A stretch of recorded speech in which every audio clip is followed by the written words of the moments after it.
khilaafka u dhexeeya dowladda dhexe ee federaalka iyo maamul goboleedyada ayaa u muuqda mid sii xoogaysanaya iyadoo shalay lagu soo gabagabeeyey magaalada Garowe shir ay ku lahaayeen madaxda maamul goboleedyada oo aanay ku jirin Hirshabelle. Madaxda maamul goboleedyada Garowe ku shiray ayaa eedeyn adag u jeediyay dowladda federaalka iyagoo ku baaqay shirweyne qaran iyo in ay dhistaan ciidamo midaysan. Madaxweynaha maamulka Jubbaland Axmed Maxamed Islaan Axmed Madoobe ayaa kulankaasi hadal uu ka jeediyay waxa uu ku sheegay dowladda shaqo Garowe tijaab baahan oo Soomaaliya oo wax loo kala gudbiyay aqalka salaas xilqaan jawaabta la soo jeeyo waxay noqotay wasiir baarlamaanka soo diray xaqiiqaha oo saacado u dambaysa laga hadlay saacado u dambaysa wasiir wax soo qoray riyaal isku soo wadana la dariyo oo maamul taasoo waxay keenaysaa in aan ku baahdo laba saacadood inaan shirweyne la isugu siyaasiyiinta xildhibaanada aqoonyahanka waxgaradka dadka Soomaaliyeed inay nala arkaan dhibaatada taagan laga tashado wadankan dadku soo dhacayaan. Khilaafka maamul goboleedyada iyo dowladda dhexe ayaa soo jiitamayay dhowrkii bilood ee u dambeeyay waxaana kulankoodii Kismaayo ee kan ka horeeyay ay kaga dhawaaqeen madaxweynayaasha maamul goboleedyada inay hakiyeen dhammaan wada shaqayntii ay la lahaayeen dowladda dhexe.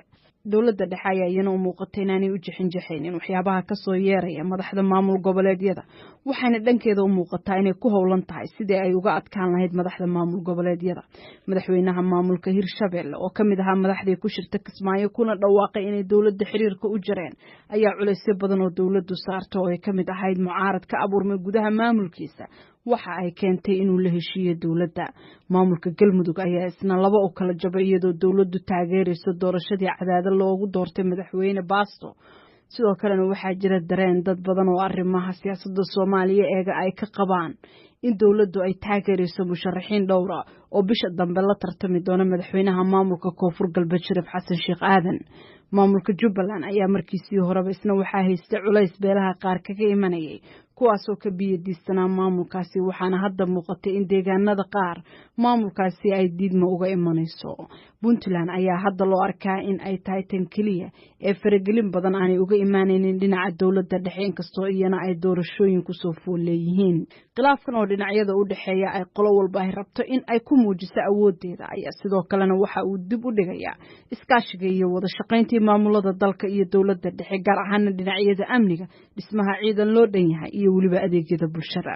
Haddaba halkee sii gaari karaa khilaafka dowladda dhexe iyo maamul goboleedyada dalka haddii aanan xal loo helin? Waxaan su'aashaasi weydiiyay Cabdiraxmaan Cabdishakuur Warsame oo ah gudoomiyaha xisbiga Wadajir.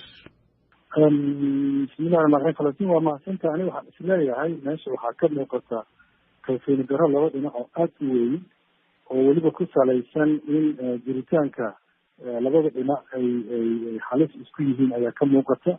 maamul goboleedyada waxay dareensan yihiin madaxda dowladda federaalka ah gaar ahaan qaybta fulinta inay rabaan inay bedelaan oo awoodda ay ka tuuraan ayagana dabcan sida muuqata waxay ka cagdhiseen waxa la dhihi karo dowlad dhinacyaal ah oo waatay leeyihiin ciidan isku mida iyo sirdoon maaragtay isku dhafan iyo ciidan isku dhafan iyo guddiyo amniga isku dhafan iyo shirweyne qaran ay ku baaqeen doodo badan ay soo jeediyeen oo adag. marka waxaan isleeyahay meesha waxaa iiga muuqata in aada loo sii kala fogaanayo.